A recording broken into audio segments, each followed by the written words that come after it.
Vamos a hacer ahora un contacto con nuestra compañera Rocío Pereira. Ella está todavía en el Parlamento y obviamente hoy hubo muchísimo de qué hablar en el ámbito, en el escenario político. Rocío. Buenas tardes. Si hablamos con el senador Arnaldo Yucio, él nos recordaba de lo que se comentaba como un secreto a voces, que inclusive se comentó en la sesión del Senado de noviembre del año pasado. Él mismo fue el encargado de leer el informe de la Senat en la que aparecía una serie de políticos, entre ellos el mismo Magdaleno Silva. Nos recordaba lo que él informaba con respecto a los presuntos vínculos que tenía el señor Magdaleno Silva, nada menos que con el señor Mario Jiménez Noguera, quien es sospechoso de parte de la Senat de ser un importante distribuidor supuestamente de droga en el norte del país y también de tener vínculos con Luis Rolón, un coronel retirado, piloto, quien había caído en 2012 con 41 kilos de droga. Eran nada menos que dos de los vínculos que hallaron en el caso de Magdaleno Silva. Lo escuchamos al senador Arnaldo Yucio, quien explica mejor esto.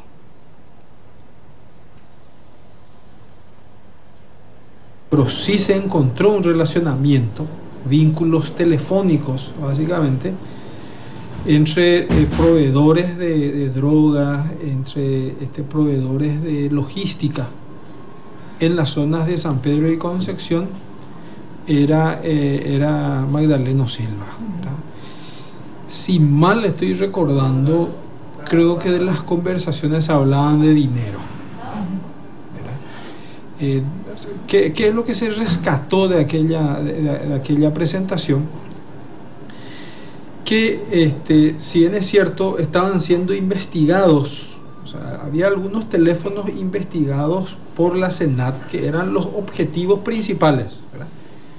Las llamadas de estos políticos fueron ingresando a esos teléfonos, para aclarar nomás que no eran los teléfonos de los políticos los que estaban siendo interceptados, sino que los teléfonos objetivos eran de los narcotraficantes.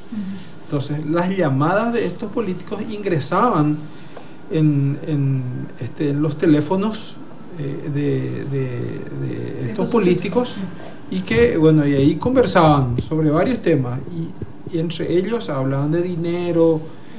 Magdaleno creo que hablaba de dinero. Y es importante entender o resaltar por lo menos esto último que decía el senador Arnaldo Yucio. No estaban siendo investigados los políticos, sino los teléfonos de estos supuestos narcotraficantes en el norte del país. En el caso de Luis Rolón, el que había sido detenido en 2012 con 41 kilos de droga, es sospechoso por parte de la Senat de ser un gran encargado de logística en la zona. Me explicaba el senador Yucio que lo que sospecha la Senat, que este hombre es el que se encarga, por ejemplo, si uno tiene un cargamento, de conseguirte una aeronave, una manera de trasladar esto. Y en las conversaciones con este hombre es que me decía el senador Yucio que se escuchaba a Magdaleno Silva hablando de dinero. Sin embargo, no se puede ser concreto con respecto al concepto de qué era este dinero, ya que no se especificaba en estas conversaciones a fines de qué se iba a hacer este intercambio de dinero con el señor Luis Rolón.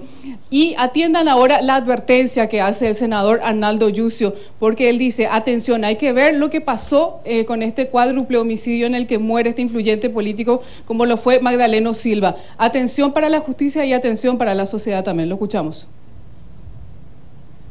¿Qué es lo que va a ocurrir ahora? Que quienes participaron del homicidio de Magdaleno Silva probablemente hoy vayan adquiriendo un estatus dentro del marco ilegal, un estatus que les permita ser personas hasta influyentes, ¿verdad? Coticen más en ese rubro, y eso es peligroso. Pasaron 6 meses prácticamente desde que se leyó en plena sesión del Senado esta lista de supuestos políticos vinculados al narcotráfico.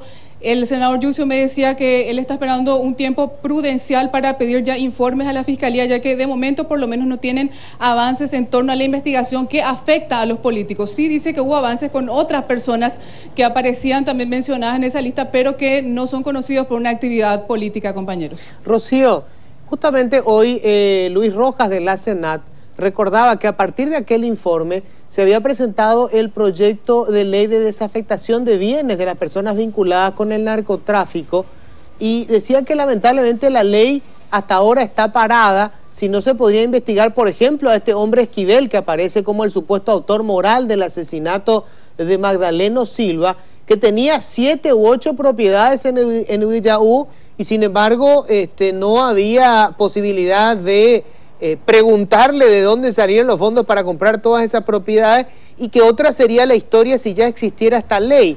¿Esa ley, te recordás vos en qué etapa está o dónde está trabada la ley, Rocío?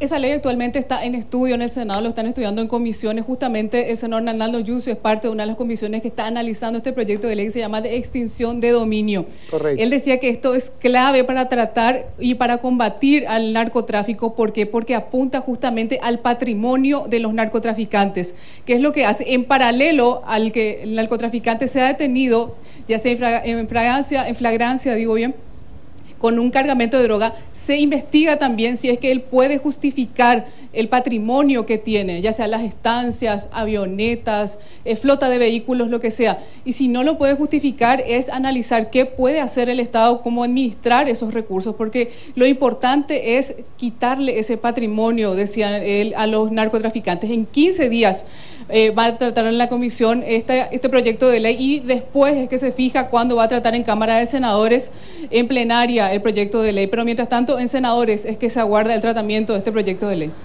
Gracias, Rocío.